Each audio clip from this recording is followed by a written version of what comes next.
शब्द जे तव रात्मजम् श्रीराजचन्द्र महं वन्दे तत्त्वलोचनदायकं प्रभुतत्त्वलोचनदायकम् अरहन्तो भगवन्त इन्द्रमहिता सिद्धाश्च सिद्धिस्थिता आचार्य जिन शासनो नतिकरा उपाध्यायकान् श्री सिद्धान्त सुपाठका मुनिवरा रत्नत्रयाराधका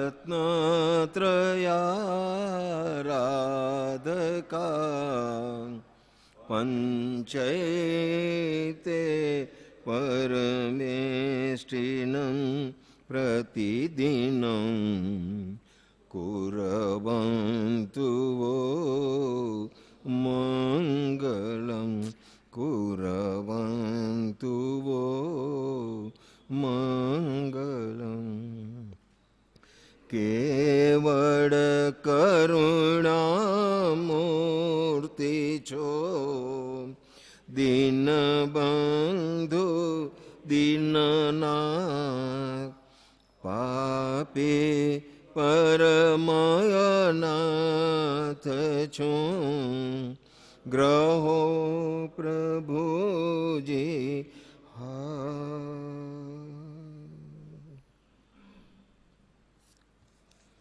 श्रीमद રાજચંદ્ર જ્ઞાન મંદિર રાજકોટ રવિવાર તારીખ 26મી સપ્ટેમ્બર 2021 શ્રીમદ રાજચંદ્ર વચનામૃતજી ક્રમવાર પત્ર સ્વાધ્યાય પત્રાંક 875નો આ ત્રીજો સ્વાધ્યાય છે.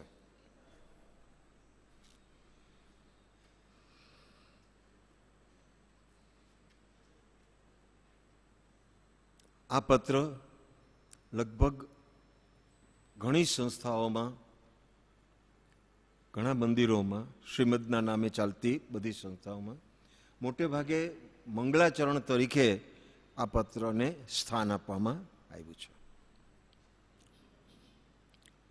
ઓમ. પરમ કૃપાળુ મુનિવર્યના ચરણકમળમાં પરમ ભક્તિથી સવિનય નમસ્કાર પ્રાપ્ત થાય.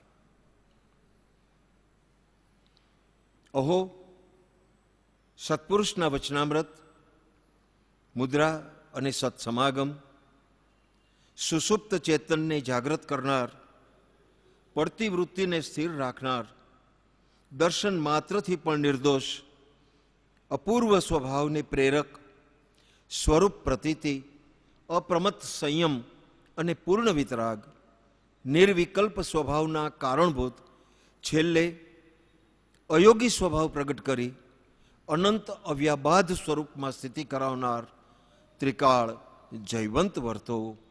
ઓમ શાંતિ શાંતિ શાંતિ.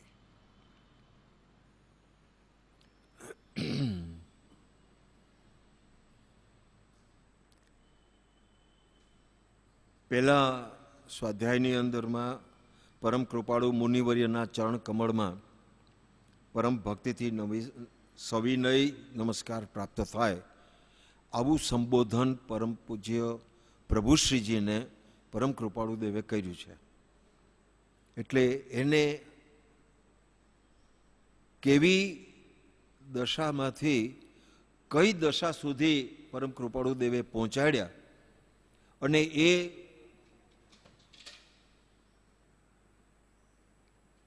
આ દશા કે કૃપાળુદેવજીને વંદન કરી એવી એક દશા ઊભી થઈ એના વિશેનું આપણે પહેલા સ્વાધ્યાયમાં વિચાર કર્યો હતો. બીજા સ્વાધ્યાયમાં અહો શબ્દનો વિચાર કર્યો હતો. આજે અને બીજા સ્વાધ્યાયમાં સત્પુરુષને વિશે પણ થોડોક વિચાર કર્યો હતો કે સત્પુરુષ કેને કહેવાય. મુખ્ય સત્પુરુષ કેને કહેવાય? મૂળભૂત સત્પુરુષ પરમાત્માને, તીર્થંકર પરમાત્માને કહેવાય. એનાથી દશાએ ગૌણતા, દશાએ એનાથી ગૌણ અને ઉપકારની દ્રષ્ટિએ એનાથી વિશેષ. એ જેણે આત્મજ્ઞાન પ્રાપ્ત કર્યું છે અને જે આત્મજ્ઞાન કેવી રીતે પ્રાપ્ત થાય એની વિધિ જે સમજાવે છે, એવા પ્રત્યક્ષ સત્પુરુષને નમસ્કાર. એને પણ સત્પુરુષ કહેવાય. 150 વર્ષ પહેલા થયેલા પરમ કૃપાળુ દેવને પણ સત્પુરુષ કહેવાય. કારણ કે પ્રત્યક્ષ સત્પુરુષો પણ આ 150 વર્ષ પહેલા થયેલા સત્પુરુષને માથા ઉપર રાખીને વાતો કરે છે. તો સત્પુરુષ એની ટૂંકી વ્યાખ્યા જો કરીએ તો જેણે સતને પ્રાપ્ત કર્યું છે તે સત્પુરુષ છે. જેણે સતને પ્રાપ્ત કર્યું છે તે સત્પુરુષ છે. સત કેને કહેવાય? હવે રિપીટેશન કરું છું, આ બધું આવી ગયું તમને.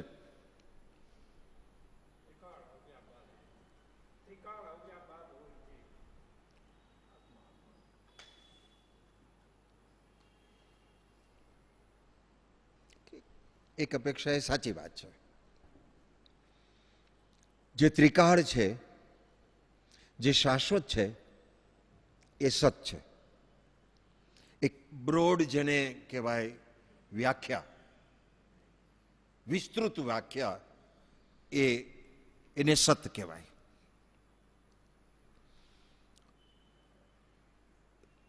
સેન્ટ્રલાઇઝ વ્યાખ્યા કેને કહેવાય?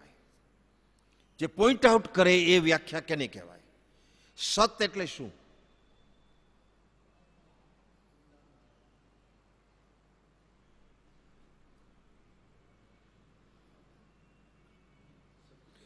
જે ત્રિકાળ હોય, અવ્યાબાદ હોય, એ તો બરાબર જ છે. પણ તમે સતરૂપ છો, સત સ્વરૂપ છો, એ આત્મા જે છે એ સત છે. કારણ કે એ પણ ત્રિકાળ છે, અવ્યાબાદ છે, તો એ પણ સત છે. તો 6 દ્રવ્યોને આવરી લઈને જે વ્યાખ્યા એ તમે કીધી એમ કે જે ત્રિકાળ છે, અવ્યાબાદ છે, હવે એને સેન્ટ્રલાઇઝ કરવી છે, એને પોઈન્ટ આઉટ કરવી છે. તો આપણે પણ સત સ્વરૂપ છીએ. આપણે પણ સત સ્વરૂપ છીએ. સર્વ જીવ છે સિદ્ધ સમ, જે સમજે તે થાય. પણ છે તો સિદ્ધ સમ. તો સિદ્ધ ભગવાન સત સ્વરૂપ કહેવાય કે ન કહેવાય? તો આપણે પણ સત સ્વરૂપ કહેવાય કે ન કહેવાય? ભલે આપણે પ્રગટ નથી કર્યું, પણ કહેવાય. બરાબર? એ દ્રષ્ટિથી એ સેન્ટ્રલાઇઝ સત એટલે શું એ થયું.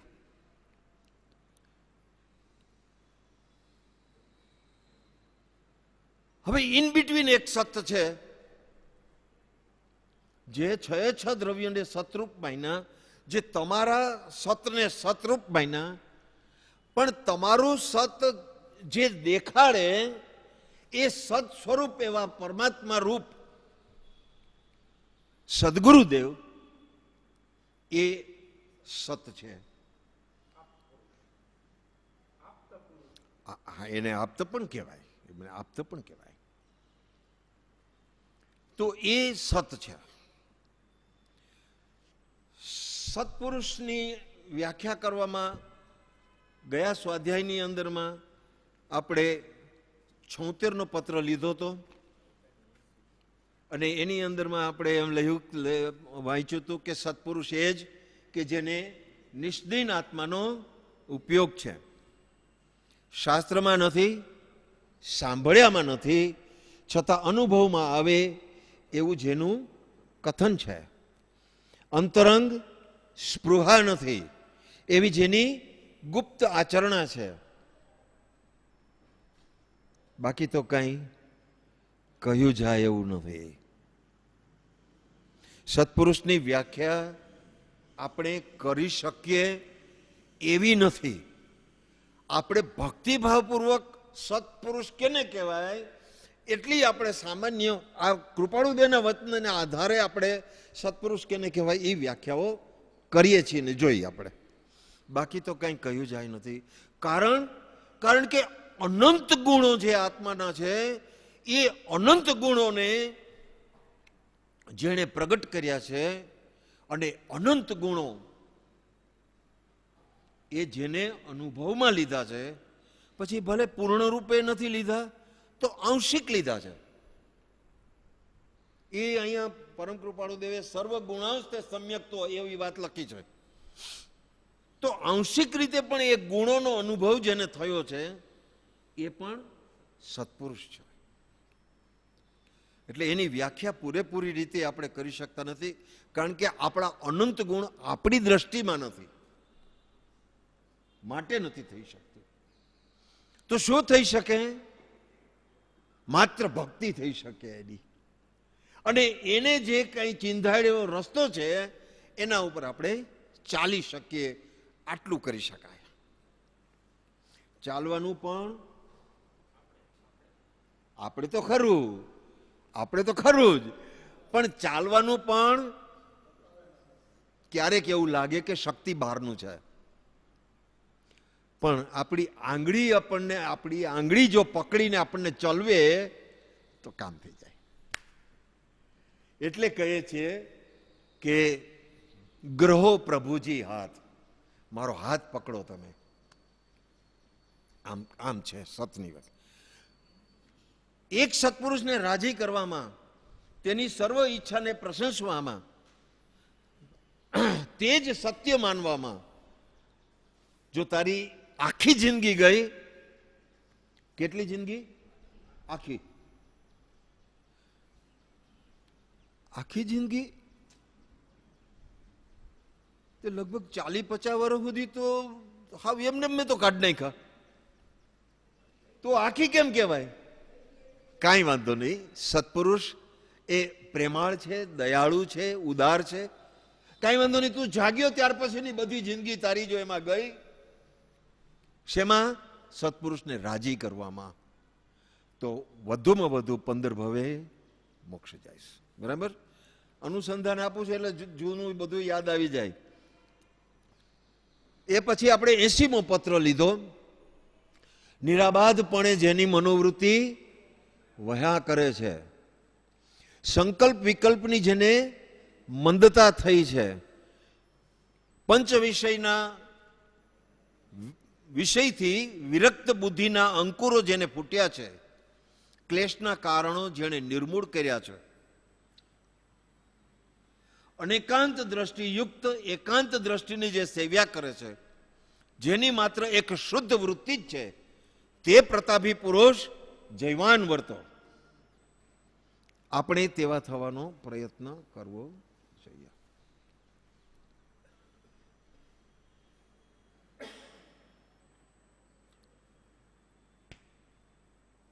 આ સત્પુરુષની વ્યાખ્યા ગઈ વખતે કરી. અનેકાંત દ્રષ્ટિથી એકાંત દ્રષ્ટિને જે સેવ્યા કરે છે,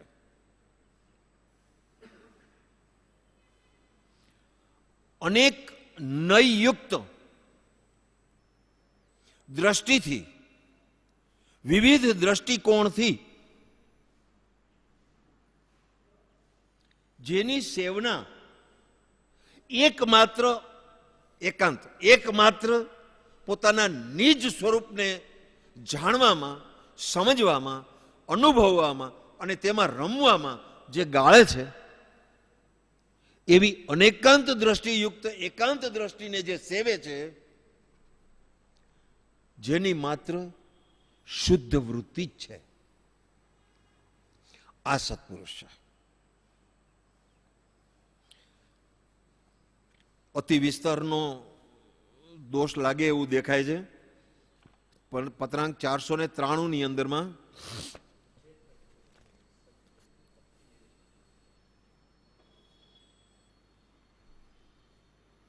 પણ તમે બધા આમ પ્રેમથી માણો છો એટલે હું બોલ્યા કરું છું.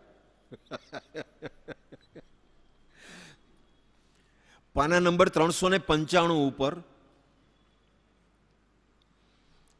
નીચેથી ત્રીજો પેરેગ્રાફ. જે સત્પુરુષોએ જન્મજારા મરણાદિનો નાશ કરવા વાળો સ્વ સ્વરૂપમાં સહજ અવસ્થાન થવાનો ઉપદેશ કયો છે તે સત્પુરુષોને અત્યંત ભક્તિથી નમસ્કાર છે. તેની નિષ્કારણ કરુણાને નિત્ય પ્રત્યે નિરંતર સ્તવવામાં પણ જેન આત્મ સ્વભાવ પ્રગટ થાય છે એવા સર્વ સત્પુરુષો તેના ચરણારવિંદ સદાય હૃદયને વિશે સ્થાપન રહો.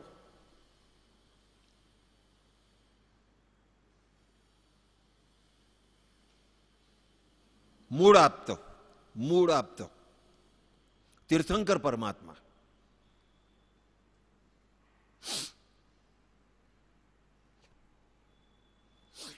ત્યાંથી કરીને સર્વ પૂર્વધરો, સર્વ પૂર્વાચાર્યો, સર્વ આત્મજ્ઞાની મહાપુરુષો 2000 વર્ષ પહેલા થયેલા ઉમાસ્વામી ભગવાન, કુંદકુંદાચાર્ય, અમૃતાચાર્ય, એવા અનેક મહાત્માઓ કે જેણે આત્માને પામી ગયા છે. દેહથી આત્મા જુદો છે એ અનુભવ સહિત જે કહે છે એવા જ આનંદગંજી મહારાજ, દેવચંદ્રજી મહારાજ, યશો વિજયજી મહારાજ, આવા અનંત પુરુષો એકમાત્ર પોતાના જીવનનું કર્તવ્ય એ આત્મજ્ઞાનને પામવામાં પોતાનું જીવન જેણે ગાળ્યું છે એવા સર્વ મહાત્માઓ, એવા સર્વ સત્પુરુષો તેના ચરણારવિંદ સદાય હૃદયને વિશે સ્થાપન રહો. કેવી રીતે થાય? તેની નિષ્કારણ કરુણાને નિત્ય પ્રત્યે નિરંતર સ્તવ્યા કરો. એટલે તમારો ઉપયોગ માત્ર એ મહાત્માઓના ગુણને અને એના આત્માને સતત વંદન કરતો થયા જ કરે અને તેની સ્તુતિ અને ગુણગાન ગાયા કરે. એવું જો થઈ શકે તમારાથી તો તમે પણ આત્મજ્ઞાન પામી શકો. બીજો પેરેગ્રાફ. જે 6 પદથી સિદ્ધ છે એવું આત્મ સ્વરૂપ તે જેના વચનને, જો આ જે પેરેગ્રાફ છે એ આપણને તેના વચનામૃતમાં પણ કામ આવે એવું છે, તેના વચનને અંગીકાર કરીએ સહજમાં પ્રગટે છે. શું પ્રગટે છે? આત્મ સ્વરૂપ પ્રગટે છે. અત્યારે આત્મ સ્વરૂપ પ્રગટ્યું છે, ઢીલી ના પડ્યા છે. પણ જેના વચનનો આધાર લ્યો અને તમારી વિચારણાની અંદરમાં એ વચનને રાખો તો અવશ્ય તમારામાં ફેર પડે. તો જે 6 પદથી સિદ્ધ છે, આપણે આ જે વચનામૃત છે ને એમાં જે 6 પદથી આ સિદ્ધ કેવી રીતે છે એ ક્યારેક લેશું. 6 પદ છે ને, આત્મા છે, આત્મા નિત્ય છે, આત્મા કર્મનો કર્તા છે, આત્મા કર્મનો ભોગતા છે, મોક્ષ પદ છે અને મોક્ષનો ઉપાય છે. એ 6 પદ થી સિદ્ધ કેવી રીતે છે એ ક્યારેક લેશું, આપણે લેશું. તો આત્મ સ્વરૂપ કે જેના વચનને અંગીકાર કરે સહજમાં પ્રગટે છે. જે આત્મ સ્વરૂપ પ્રગટવાથી સર્વકાળ જીવ સંપૂર્ણ આનંદને પ્રાપ્ત થઈ નિર્ભય થાય છે. આત્મિક આનંદનો એક અંશ પ્રગટ્યો નથી હજી સુધી. આત્મિક આનંદનો એક અંશ પ્રગટ્યો નથી આપણને. કેટલા વર્ષથી આપણે સત્સંગ કરીએ છીએ પ્રભુ? 50 વર્ષથી. તમે 10 વર્ષથી. કેટલા વર્ષથી? 10 થી તો કંઈક વધારે વધો. એ બોલી થાય, બોલાય છે. સમજાય છે? અમારા જેવા 40 વર્ષથી કરે છે. 40 થી વધુ થયા. 47-48 વર્ષ થયા લગભગ. 30-32 વર્ષની ઉંમરે આની અંદરમાં લાગ્યો હતો.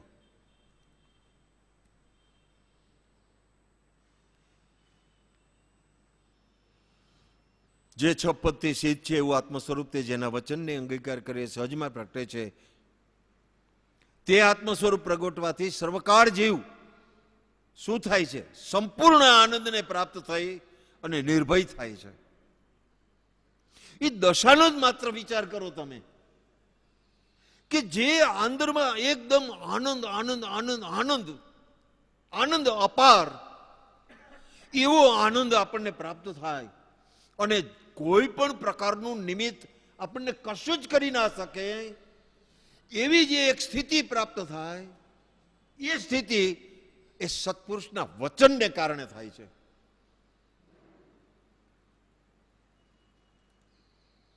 સત્પુરુષ ના મળ્યા હોત તો શું દશા હોત આ જીવની?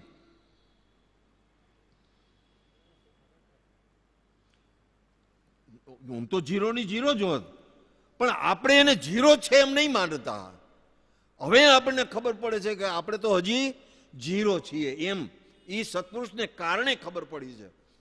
સત્પુરુષ ના મળ્યા હોત તો આપણે તો જીરો છીએ એવું લાગત જ નહીં આપણને. આપણે તો અભિમાનની અંદરમાં રાજતા હોત કે મારા જેવો કોઈ નહીં એમ બોલતા હોત. બરાબર ને? તો જે 6 પદથી સિદ્ધ છે એવું આત્મ સ્વરૂપ તે જેના વચનને અંગીકાર કરે સહજમાં પ્રગટે છે. જે આત્મ સ્વરૂપ પ્રગટવાથી સર્વકાળ જીવ સંપૂર્ણ આનંદને પ્રાપ્ત થઈ નિર્ભય થાય છે તે વચનના કહેનાર એવા સત્પુરુષના ગુણની વ્યાખ્યા કરવાને અશક્તિ છે. કેમ કે જેનો પ્રતિઉપકાર ન થઈ શકે એવો પરમાત્મા ભાવ તે જાણે કંઈ પણ ઈચ્છા વિના માત્ર નિષ્કારણ કરુણાશીલતાથી આપ્યો. શું આપ્યું? પરમાત્મા ભાવ આપ્યો. તું પરમાત્મા છો.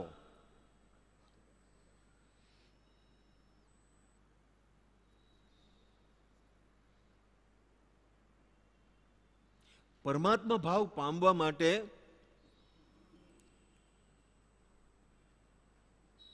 બાર સ્ટેજમાંથી પસાર થવું પડે છે. અત્યારે એનો વિસ્તાર નહીં કરું, માત્ર વાંચી જાઉં છું ખાલી. અભય, અદ્વેષ અને અખેદ. પરિણતિનો પરિપાક એટલે કે કાળલબ્ધિની પ્રાપ્તિ. ત્રીજું પ્રવચનની પ્રાપ્તિ એટલે અવંચક યોગ. સાંભળજો બધાય. અને અત્યારે પ્રશ્ન થાય તો ક્યાંક લખી રાખજો. અત્યારે એનું ડિસ્કશન આપણે નથી કરવાના. પ્રવચન પ્રાપ્તિ એટલે અવંચક યોગ. એવો યોગ પ્રાપ્ત થાય કે એ યોગથી આપણે કદી છેતરાઈએ નહીં એવો યોગ. ચોથું સંત સાધુનો પરિચય. પાંચમું અકુશળ ચિત્ત ઉપર વિજય. છઠ્ઠું અધ્યાત્મ ગ્રંથોનું પરિશીલન. સાતમું પ્રભુ દર્શનની તીવ્ર ઝંખના. આઠમું પ્રભુ જેવા થવાની અંદરમાં તમન્ના. નવમું ક્રિયા અવંચક યોગ. 10મું ફળ અવંચક યોગ. 11મું આત્મદર્શન. આ પત્રમાં આવે છે સ્વરૂપ પ્રતીતિ. અને 12મું પરમાત્મા ભાવ. આવા પરમાત્મા ભાવ કંઈ પણ ઈચ્છ્યા વિના માત્ર નિષ્કારણ કરુણાશીલતાથી જેણે આપ્યો એવા જે સત્પુરુષ એને પ્રત્યુપકાર ન થઈ શકે એવો પરમાત્મા આવતો જેણે કંઈ પણ ઈચ્છ્યા વિના માત્ર નિષ્કારણ કરુણાશીલતાથી આપ્યો, એમ છતાં પણ જેણે અન્ય જીવને વિશે આ મારો શિષ્ય છે અથવા ભક્તિનો કરતા છે માટે મારો છે એમ કદી જોયું નથી. એટલે સાવ અંગત અને આત્મજ્ઞાનની શ્રેણીએ ચડવા જેવો લાયક જીવ, એમાં પણ મારાપણાનો ભાવ નથી. મારાપણાનો ભાવ પરે જો ઊભો થાય તો સત્પુરુષપણું ચાલ્યું જાય.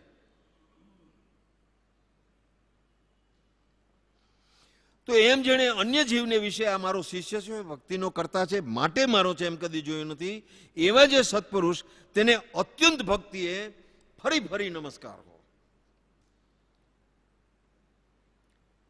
ત્રીજો પેરેગ્રાફ. જે સત્પુરુષોએ સદગુરુની ભક્તિ નિરૂપણ કરી છે તે ભક્તિ માત્ર શિષ્યના કલ્યાણને અર્થે કહી છે કે જે ભક્તિને પ્રાપ્ત થવાથી સદગુરુના આત્માને વિશે વૃત્તિ રહે, અપૂર્વ ગુણ દ્રષ્ટિગોચર થઈ અન્ય સ્વચ્છંદ મટે અને સેજે આત્મબોધ થાય. શેની વિચારણા કરીએ છીએ આપણે પ્રભુ? સત્પુરુષની. હજી આના પછી હવે છેલ્લો પેરેગ્રાફ આપણને કેવો સત્પુરુષ મળ્યો છે એ આવશે કે આત્મબોધ થાય એમ જાણીને જે ભક્તિનું નિરૂપણ કર્યું છે. સત્પુરુષની સાથે તનસે મનસે ધનસે સબસે ગુરુદેવ કી આન સ્વ આત્મ બસે તબ કારજ સિદ્ધ બને અપનો રસ અમૃત પાવહી પ્રેમ ગનો. એમ કદી જોઈએ એવા જે સત્પુરુષ તેને અત્યંત ભક્ત. જે સત્પુરુષોએ સદગુરુની ભક્તિ નિરૂપણ કરી તે ભક્તિ માત્ર શિષ્યના કલ્યાણને અર્થે કહી છે. જે ભક્તિને પ્રાપ્ત થવાથી સદગુરુના આત્માની ચેષ્ટાને વિશે વૃત્તિ રહે, અપૂર્વ ગુણ દ્રષ્ટિગોચર થઈને સ્વચ્છંદ મટે અને સેજે આત્મબોધ થાય એમ જાણીને જે ભક્તિનું નિરૂપણ કર્યું છે તે ભક્તિને અને તે સત્પુરુષોને, તે ભક્તિને એટલે સાધનરૂપ અને તે સત્પુરુષને કે આદર્શરૂપ એ વ્યક્તિ જેવો હું ક્યારે થાઉં? આ ભક્તિ હોય ત્યારે થવાય. ભક્તિનો અર્થ શું કરશો? ભક્તિ એટલે શું? ભક્તિ જ્ઞાન કહેવાય.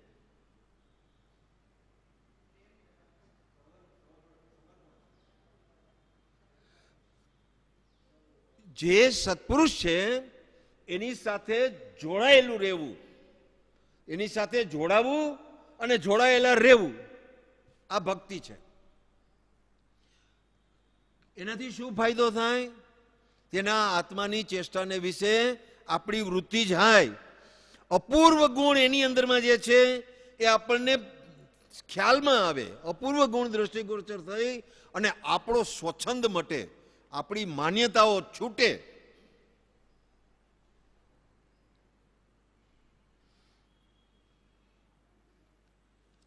અને તો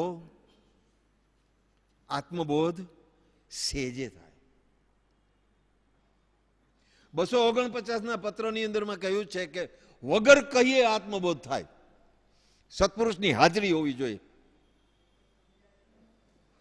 અહીંયા સત્પુરુષનો સમાગમ થતો હોય, તમે સમજો કે ના સમજો, પણ એની માત્ર હાજરી માત્રથી તમને આત્મબોધ થાય. એક કોઈ ફેન્ટાસ્ટિક વાત લખી છે. સાંભળ્યા વગર, સમજ્યા વગર હા થાય. એકમાત્ર સત્પુરુષની શાંત દશાને અને એના પરમાણુઓને અને એની ઓરાને પ્રગટ થયા કરતી હોય તો અન્ય ભયંકર અને હિંસક પશુઓ પણ શાંત થઈને એની પાસે બેસે છે. આ કેવી રીતે બેસે છે કે નહીં? તો એ એવી એક દશા છે. અને હવે આપણને કેવા સત્પુરુષ મળ્યા છે એની વાત, કે જો કદી પ્રગટપણે વર્તમાનમાં કેવળ જ્ઞાનની ઉત્પત્તિ થઈ નથી, કન્ફેસ કરે છે, અમને કેવળ જ્ઞાન નથી થયું, એમ કેવળ જ્ઞાનની ઉત્પત્તિ થઈ નથી, પણ જેના વચનના, ભગવાન મહાવીરના વચનના, જેના વચનના વિચાર યોગે શક્તિ પણ એ કેવળ જ્ઞાન છે એમ સ્પષ્ટ જાણ્યું છે. શ્રદ્ધાપણે કેવળ જ્ઞાન થયું છે, વિચાર દશાએ કેવળ જ્ઞાન થયું છે, ઈચ્છા દશાએ કેવળ જ્ઞાન થયું છે. મુખ્ય નહીંના હેતુથી કેવળ જ્ઞાન વર્તે છે. કેવળ જ્ઞાન વર્તે છે. પ્રેઝન્ટ કન્ટિન્યુઅસ ટેન્સ, ચાલુ વર્તમાન કાળની વાત લખી છે કે અમને કેવળ જ્ઞાન એટલે માત્ર જ્ઞાનની અંદરમાં અમારો ઉપયોગ સતત રમ્યા કરે એવી સ્થિતિ અમે પ્રાપ્ત કરી છે. કેવળ જ્ઞાન વર્તે છે તે કેવળ જ્ઞાન સર્વ અવ્યાબાદ સુખનું પ્રગટ કરનાર, જેના યોગે આ જીવ પામવા યોગ્ય થયો તે સત્પુરુષને અત્યંત ભક્તિએ નમસ્કાર હો, નમસ્કાર હો. ભૂલ ન થાય. સત્પુરુષ કેને કહેવાય એ ઓળખવામાં ભૂલ ન થાય. બરાબર સમજો. સત્પુરુષ એ જ છે કે જેની હાજરીમાં તમારા મનના વિકલ્પો શાંત થઈ જાય, તમારા મનની અંદરમાં શાતા ઉપજે, અંતરંગ એવો એક ભાવ પ્રગટ થાય કે કલ્યાણ છે તો અહીંયાથી જ કલ્યાણ છે, એવો એક ભાવ પ્રગટ થાય.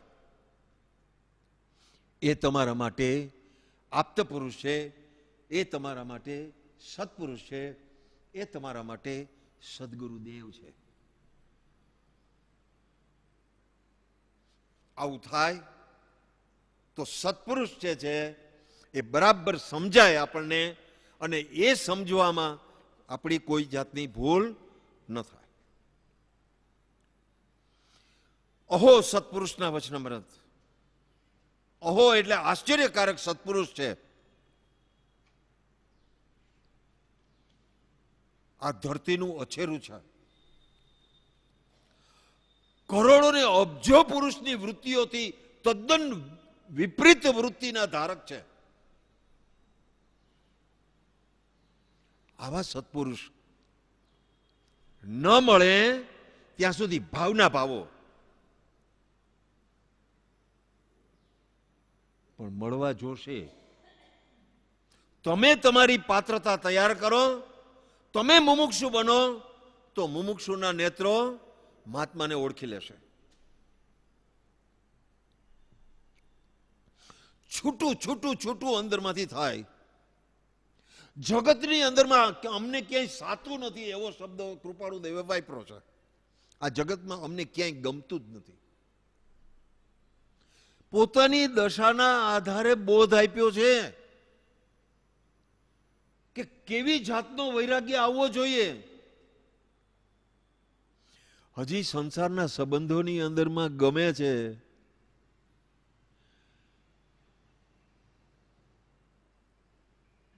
કાચું છે, કાચું છે. હજી ઘરની સંપત્તિ અને ઘરનો વૈભવ આનંદદાયક થાય છે.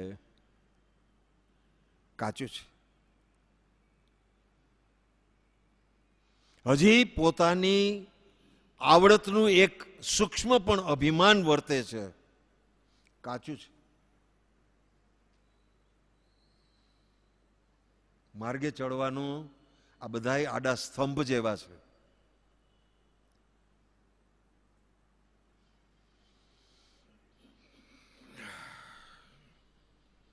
અહો સત્પુરુષના પછી 3 અવલંબન આપણને આપે છે.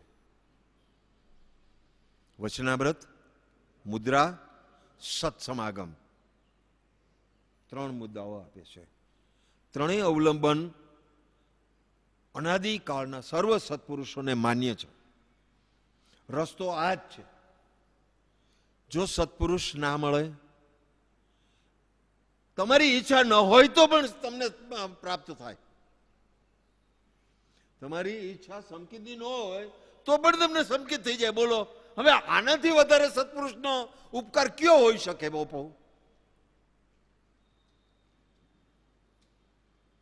બાપાએ પોતાના દીકરાને કીધું, દીકરો બાપો દીકરો ચોર, એણે એમ કીધું દીકરાને કે આ મહાવીર જે અહીંયા ચારે બાજુ ફરે છે ને એની વાણી કોઈ દી સાંભળતો નહીં. હવે એને વાણી નહોતી સાંભળવી, પણ પગમાં કાંટો વાગ્યો એટલે આંગળી જે કાનમાં હતી ને એ હાથ એ કાઢીને પગમાંથી કાંટો કાઢવા એટલી ઘડી ભગવાન મહાવીરની વાત એટલી સંભળાણી કે દેવતાને પડછાયો ન હોય. આટલી જ વાત સાંભળી. આમાં ક્યાં સંકિત આવ્યું? એ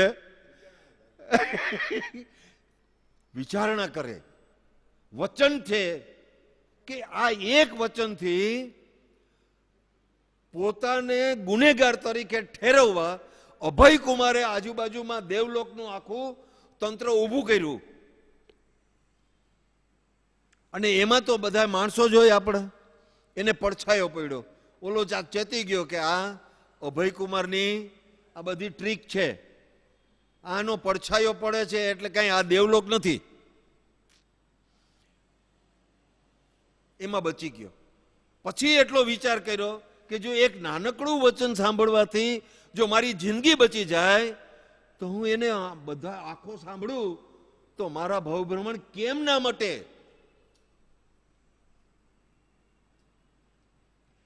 આટલી વિચારણા આપણી કેમ નથી થતી? એક ચોર કક્ષાનો માણસ આવી એક વિચારણા કરી શકે અને પામી જાય, આપણે કેમ નથી? આપણે કઈ એવા હોશિયાર છે? આપણને પકડાતું નથી. શ્રી તીર્થંકરે ઠોકી ઠોકીને ઉપદેશ આપ્યો છે, પણ આપણે વિચાર જ કરતા નથી. વચનને અમૃત બોલીએ છીએ પણ એ વચનને અંગીકાર કરતા નથી. એ ઉપર છેલ્લી શ્રદ્ધા છે, હાડોહાડ જે શ્રદ્ધા લાગવી જોઈએ એવી શ્રદ્ધા નથી. વચનામૃત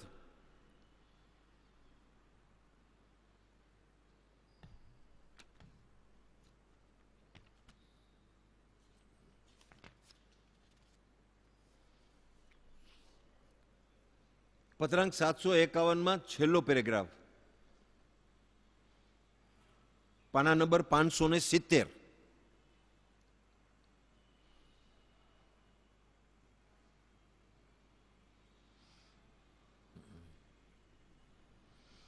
કેવળ જ્ઞાન ઉપજવાના છેલ્લા સમય સુધી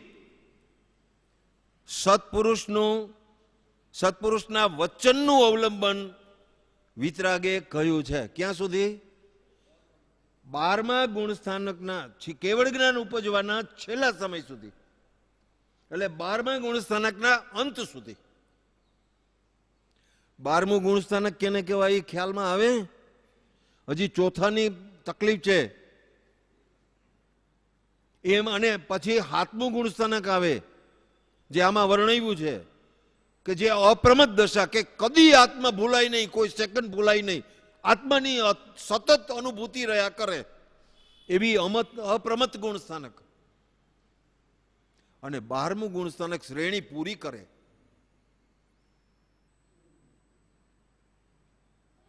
બારમા ગુણસ્થાનકના અંત સુધીમાં સર્વઘાતી કર્મો બધા નાશ પામી જાય. ત્યાં સુધી સત્પુરુષના ઉપજવાના છેલ્લા સમય સુધી સત્પુરુષના વચનનું અવલંબન. શેની વિચારણા કરીએ છીએ આપણે? અહો સત્પુરુષના વચનામૃત. એ સત્પુરુષના વચનનું અવલંબન વિતરાગે કહ્યું છે. કોણે કહ્યું છે?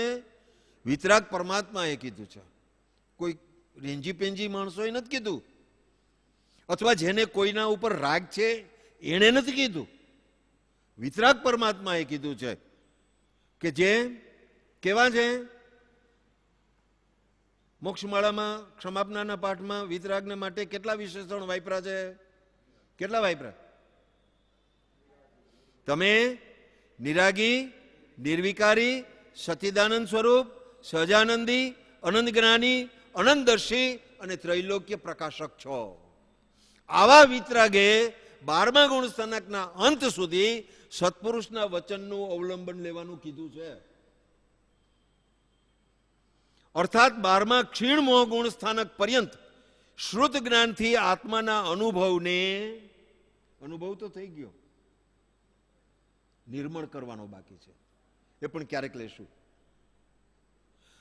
આત્માના અનુભવને નિર્મળ કરતા કરતા તે નિર્મળતા સંપૂર્ણતા પામીએ કેવળ જ્ઞાન ઉત્પન્ન થાય છે.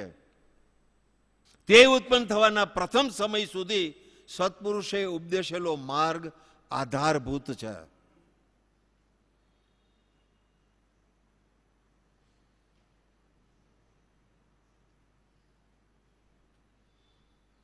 તેરમા ગુણસ્થાનકના પ્રથમ સમય સુધી એટલે 12મા ગુણસ્થાનકના અંત સમય સુધી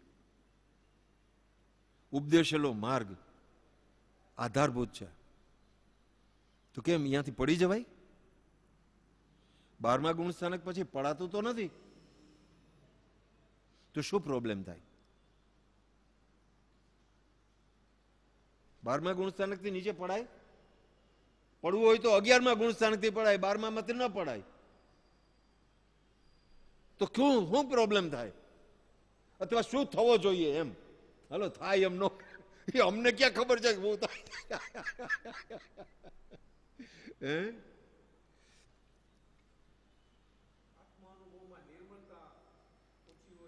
હા, એ સ્થગિત થાય, વિશેષ નિર્મળતા ન થાય, નિર્મળતા ન થાય, વિલંબ થાય, વિલંબ થાય. તો નિર્મળતા સંપૂર્ણ પામીએ કેવળ જ્ઞાન ઉત્પન્ન થાય છે. તે ઉત્પન્ન થવાના પ્રથમ સમય સુધી સત્પુરુષે ઉપદેશેલો માર્ગ આધારભૂત છે એમ કહ્યું છે, અને તે નિસંદેહ સત્ય છે.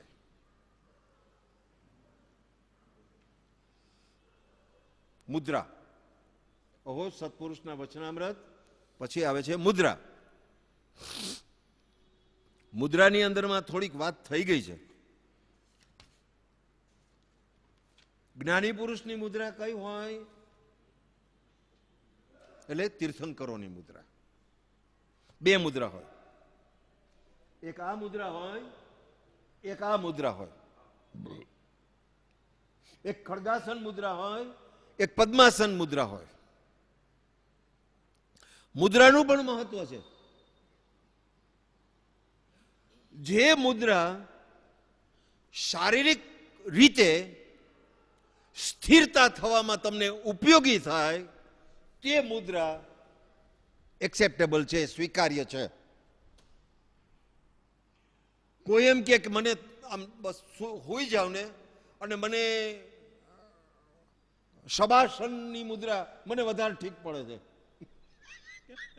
શબાસન હોઈ જાવ એટલે મને કાંઈ થાય નહીં, એકદમ આમ રિલેક્સ થઈ જવાય. પણ રિલેક્સ થવાની સાથે ધ્યાન નહીં રહે, ઊંઘી જવાશે. જે મુદ્રા આત્મજ્ઞાનની સ્થિરતામાં ઉપયોગી છે, શરીર તો આત્માથી જુદું જ છે ને, પણ છે તો અત્યારે ભેગું ને. તો શરીર જે છે યોગ છે, મન વચન કાયાના યોગ. એટલે આમ તો ખાલી આ તો શરીરથી ચાલુ કરું છું, પછી વચન તો તમારા બંધ હોય, હાલો તમે કરી શકો. પણ મન કૂદકા માર્યા કરતું હોય, મન ચારે બાજુ દોડતું હોય, મનની અંદરમાં સંકલ્પ વિકલ્પ ચાલતા હોય, મનની અંદરમાં શુભાશુભ ભાવ ચાલતા હોય, એ પણ સ્થિર થવા જોઈએ.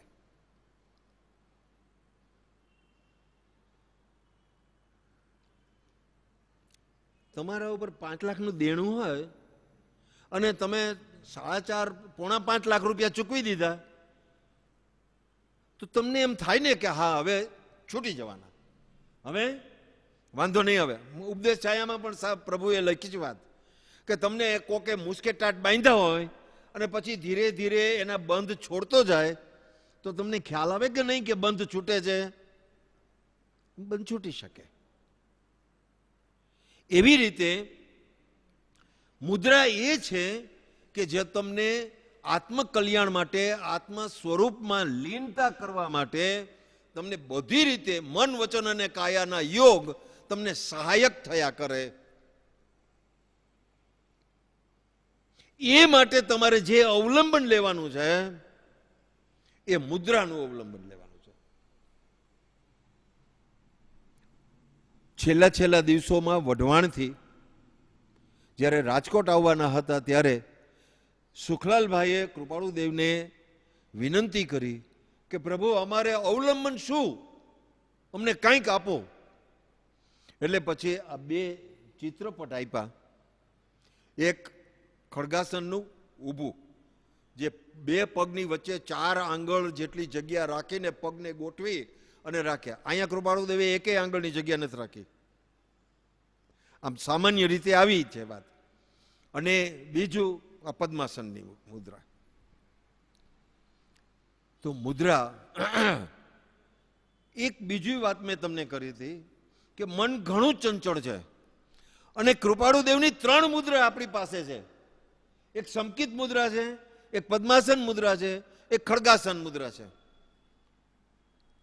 તો ત્રણેય ઉપરમાં લક્ષ ના આપવું, કોઈ પણ એક મુદ્રા ઉપર લક્ષ આપો. કારણ કે મન એવું ચંચળ છે કે ત્રણેય જો ગયમાં કરશે ને તો મનની ચંચળતા રહેશે. મનને અચંચળ કરવું હોય તો એક મુદ્રા નક્કી કરો જે તમને વધારે અપીલ કરતી હોય, જે તમને વધારે ગમતી હોય. એક મુદ્રા, અને એના તરફ જ તમારે જોવાનું, એને જ તમારે ખ્યાલમાં લેવાનું.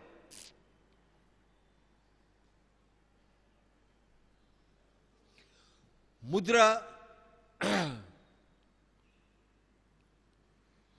અવલંબન રૂપ કેવી રીતે બને? અવલંબન લેવું છે, મારે આધાર જોઈ છે, તો મુદ્રા અવલંબન રૂપ કેમ બને? એ મુદ્રા તમારા હૃદયની અંદરમાં એવી રીતે સ્થિર થવી જોઈએ કે તમે અંતરમાં જરાક જોવાની ટ્રાય કરો એટલે એ મુદ્રા ઉપસી આવે. એને માટે, એવું થવા માટે થોડો વખત પરમ કૃપાળુ દેવને મુદ્રાને ખાલી મોઢાનો જેટલો ભાગ છે એટલાને સતત જોયા કરો. સતત જોયા કરો, એની સામે બેસો ને સતત જોયા કરો. પછી મટકું પણ ન મારે એવી રીતે જોયા કરો. એમ જોતા જોતા આંખ બંધ કરીને તમે અંતરમાં જુઓ એટલે તમને અંદરમાં ભગવાનના દર્શન થશે. એથી આગળ અંતરમાં ભગવાનના દર્શન થાય ત્યાર પછી એની સાથે વાતચીતનો પ્રસંગ ઊભો કરો. એને પૂછો, એને કયો, એને વિનંતી કરો, એની સાથે વાતચીતનો પ્રસંગ ઊભો કરો.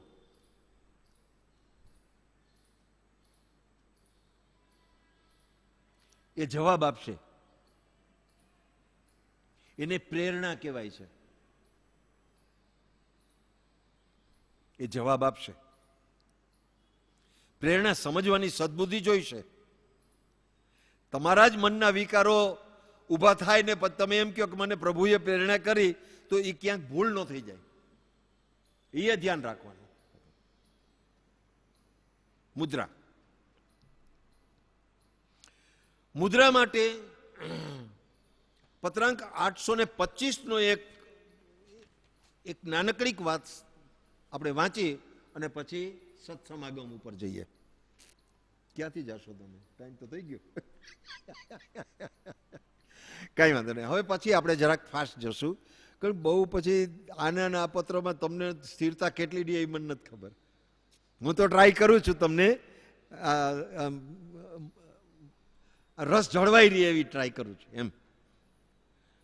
આત્મ સ્વભાવની નિર્મળતા થવાને માટે પત્રાંક 825 છે, પાના નંબર 618 છે. આત્મ સ્વભાવની નિર્મળતા થવાને માટે મુમુક્ષુ જીવે 2 સાધન અવશ્ય કરીને સેવવા યોગ્ય છે. એક સત્શ્રુત અને સત્સમાગમ. બીજું પ્રત્યક્ષ સત્પુરુષોનો સમાગમ ક્વચિત ક્વચિત જીવને પ્રાપ્ત થાય છે પ્રત્યક્ષ સત્પુરુષનો. પણ જો જીવ સદ્દ્રષ્ટિવાન હોય તો સત્શ્રુતના ઘણા કાળના સેવનથી થતો લાભ, સત્શ્રુતના શાસ્ત્રો વાંચીને ઘણા કાળ સુધી શાસ્ત્રો વાંચીને થતો લાભ એ પ્રત્યક્ષ સત્પુરુષના સમાગમથી બહુ અલ્પ કાળમાં પ્રાપ્ત થઈ શકે છે, પ્રાપ્ત કરી શકે છે. કેમ કે હવે કારણ આપે છે. પ્રત્યક્ષ ગુણાતિશયવાન નિર્મળ ચેતનના પ્રભાવવાળા વચન અને વૃત્તિ, સત્પુરુષનું વચન, ઓહો સત્પુરુષના વચનામૃત અને વૃત્તિ એ ક્રિયાચેષ્ટિતપણું થાય છે. વૃત્તિ ક્રિયાચેષ્ટિતપણું છે. એટલે પોતાના મુખારવિંદની અંદરમાં અંદરની વૃત્તિનું પ્રતિબિંબ પડે છે, એને ક્રિયાચેષ્ટિતપણું કહેવાય. અંતરમાં ક્રોધ હોય તો આંખમાં ઝળકે, જીભમાં પણ ઝળકે કે ક્રોધ છે. જીભ થોતો થોતો થોતો થઈ જાય, આંખ લાલ થઈ જાય, શરીરમાં ઝળકે, ક્રોધને કારણે ધ્રુજારી આવે. જ્યારે શાંત દશાના ધારક સત્પુરુષ અને એની અંતરની વૃત્તિઓ, એની અંદરનો કરુણા ભાવ એ એની આંખમાં ઝળકે, એના વચનમાં ઝળકે, એને ક્રિયાચેષ્ટિતપણું કહેવાય. અને એવું ક્રિયાચેષ્ટિતપણું એ મુખમુદ્રાના આધારે આપણને પ્રાપ્ત થાય જો જીવ જાગ્રત હોય તો. મુખમુદ્રાના દર્શન તો ઘણી વાર કર્યા છે, પણ જો જીવ જાગ્રત ના હોય તો એ નિમિત્ત ફેલ જાય. સમજાય છે? તો અહો સત્પુરુષના વચનાવ્રત મુદ્રા, ત્રીજું સત્સમાગમ.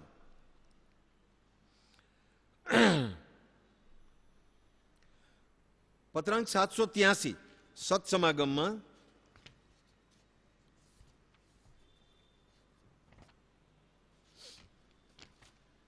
પત્ર પૂજ્ય શ્રી સૌભાગભાઈના દેહાવસાન પછી એમના સુપુત્રોને લખાયેલો છે. એમાં સત્સમાગમ માટેની થોડીક સુંદર વાત લખી છે. એ પાના નંબર 607 ઉપરથી પેલો, બીજો, ત્રીજો અને ચોથો પેરેગ્રાફ જોઈએ આપણે. ચોથો પેરેગ્રાફ. સત્પુરુષનો યોગ પામવો તો સર્વકાળમાં જીવને દુર્લભ છે. પેલી અડધી લાઈનમાં જ નાસીપાસ નથી થવાનું. સાંભળો બરોબર, નાસીપાસ નથી થવાનું. સત્સમાગમ કેને કહેવાય એનો પણ આપણે વિચાર કરશું. પહેલા આટલું લઈ લઈએ. સત્પુરુષનો યોગ પામવો તો સર્વકાળમાં જીવને દુર્લભ છે, તેમાં પણ આવા દુષ્મ કાળમાં તો ક્વચિત જ યોગ બને છે. વિરલા જ સત્પુરુષ વિચરે છે. લાખોની સંખ્યામાં આંગળીના વેઢે ગણાય એટલા 15-20 જણા જ સત્પુરુષ તરીકે હોઈ શકે.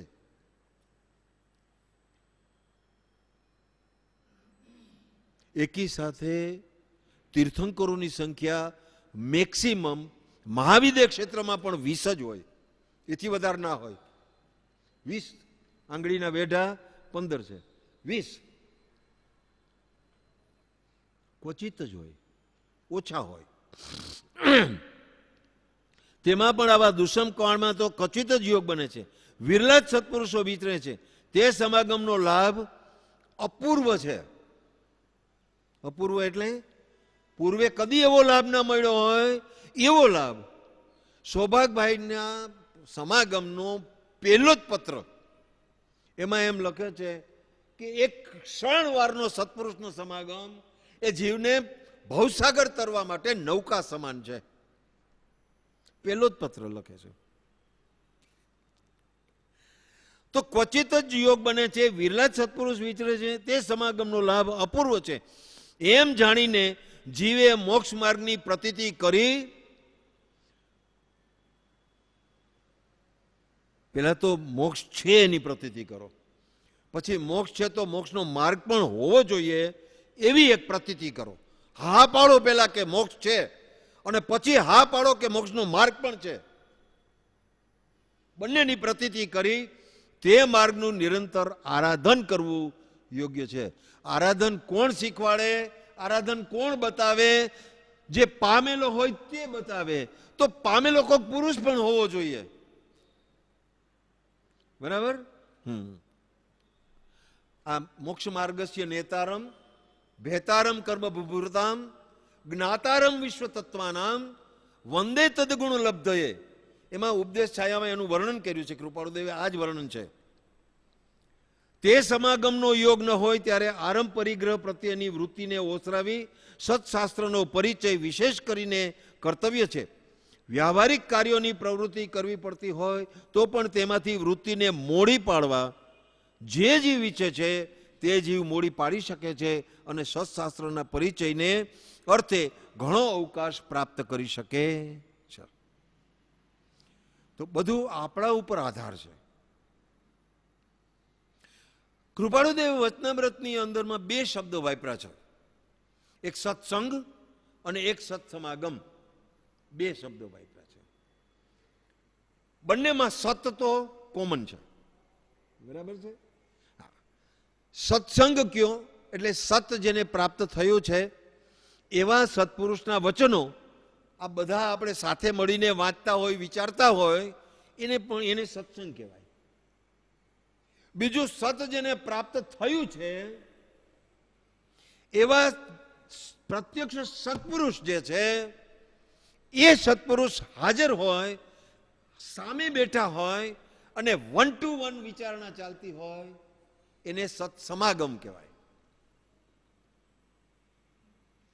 અને ત્રીજો સત્સંગ પોતાનું જે સત સ્વરૂપ છે એને અનુભવમાં, સંવેદનની અંદરમાં જેણે લીધું છે એ પણ સત્સંગ છે. પણ એમાં સત્સમાગમની વિશેષતા છે, ખૂબી છે, એનો ઇમ્પોર્ટન્ટ છે. કેમ કે સત કેવી રીતે પમાય એ બતાવનાર તમારી સામે છે. એક વાત. બીજી વાત, તમે ક્યાં અટક્યા છો એ એના ધ્યાનમાં છે અને તમને એ જ્યાંથી અટક્યા છો ત્યાંથી આગળ તમારી પ્રવાસ ચાલુ કરાવડાવે છે. એ બીજી વાત. ત્રીજી વાત, એવા કરુણાશીલ છે કે તમારો સંપૂર્ણ વિશ્વાસ એના ઉપર છે. એ એમ કે દિવસે કે સાલી આ રાત છે હો, તો તમે એમ કહો કે આ રાત છે. આટલો વિશ્વાસ આવે. કબીરજીએ પોતાની પત્નીને એમ કીધું દિવસના ભાગમાં કે અંદરથી દીવો પ્રગટાવીને લાવો. અને એમના ધર્મપત્ની દીવો પ્રગટાવીને એ મૂકીને જાય છે. આવો વિશ્વાસ હોવો જોઈએ. ધાકડે ધાકડ માનવાની જેની તૈયારી છે તો હે સત્પુરુષ મારી ઈચ્છા કરજે. હજી તમે માન્યું નથી, તમે તૈયાર જ થયા છો ખાલી, તો પણ તમને સત્પુરુષ કીધા કૃપાળુદેવે. પણ શરત એટલી જ મૂકી, મારું કહ્યું કોઈ માનશો? ધાકડે ધાકડ માનશો તો તું સત્પુરુષ થવાનો છો. આ જે પ્રત્યક્ષ સમાગમ છે એની બલિહારી છે, એનું આ ઇમ્પોર્ટન્ટ વસ્તુ છે. આ તો આવો જો પ્રસંગ પ્રાપ્ત થાય તો કોઈ પણ પ્રકારના પૂર્વગ્રહને શાંત કરી અને માત્ર મારા આત્મકલ્યાણનો મારે પ્રાપ્ત કરવું છે, આવી એક સ્થિર વૃત્તિથી સત્સમાગમ કરવો. નહીં તો અનંતકાળની અંદરમાં સત્સમાગમ ઘણી વાર થઈ ગયા છે પણ એનો લાભ મળ્યો નથી, લાભ નથી મળ્યો. માટે સત્સમાગમ ક્યારેક એવો જોગ મળે અથવા જોગ મળે તો સર્વશ્રેષ્ઠ છે, એમાં પૂછવાનું જ નથી. પણ કદાચ આપણા તથારૂપ ઉદય ન હોય, આપણા કર્મના ઉદય જ ના હોય કે કોઈ સત્પુરુષ આપણને મળે. પ્રત્યક્ષની વાત કરું છું. તો જે સત્પુરુષે માર્ગ બતાવ્યો છે, એમનો પોતાનો અક્ષરદેહ છે, એમની કીધેલી વાત ક્ષણે ક્ષણે તમને પ્રગટ સ્મરણમાં આવ્યા કરે, તો એ ગૌણતાએ પણ એ સમાગમ છે એમ માનવામાં બીજી કોઈ હરકત દેખાતી નથી. વિશેષ અવસરે